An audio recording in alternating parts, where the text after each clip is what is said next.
तर नमस्कार मंडळी, स्वागत आहे तुमचं आपल्या नवीन ब्लॉग मध्ये। आजच्या दिवसाची सुरुवात झाली आपल्या शेतातून। पहिल्यांदा चाललो आपण शेतातून घरी आल्याच्या नंतर आपण घेतलं एक ग्लास गरम दूध, थोडा फ्रेश झालो आणि निघालो गावाकडून बार्शीकडे। वरून हलक्या पावसाच्या सरी चालू होत्या, पण तरीही थांबलो नाही, थेट निघालो आपल्या पुढच्या ठिकाणी। बार्शीत पोहोचल्यावर आलो आपण भगवंत मंदिरात, कारण आज होती कार्तिकी एकादशी। मंदिरात प्रचंड गर्दी होती, पण अर्धा ते पाऊण तासाचा प्रतीक्षा केल्यानंतर घेतलं आपण भगवंताचं सुंदर असं दर्शन घेतल्यावर थेट आलो आपण टर्फ गार्डन मध्ये, जिथं मित्रांनी सुरू केली बॉक्सिंग गेम आणि मग खेळलो आपण सगळे मिळून रेसिंगची गेम। मस्त मध्ये ड्रायव्हिंग करत करत रेस केली।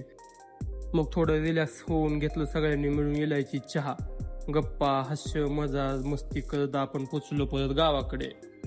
गावात आल्यानंतर पहिलं काम म्हणजे काढले आपण संध्याकाळची धार आणि रात्री बसलो पाहिला महिला क्रिकेटची फायनल मॅच। भारताचा झाला दणदणीत असा विजय, एकदम प्राऊड मोमेंट होता भारतीयासाठी। तर मंडळी, अशा सुंदर दिवसानंतर आजच्या आपल्या ब्लॉगची इथे सांगता करतो। धन्यवाद, भेटू पुढच्या ब्लॉग मध्ये।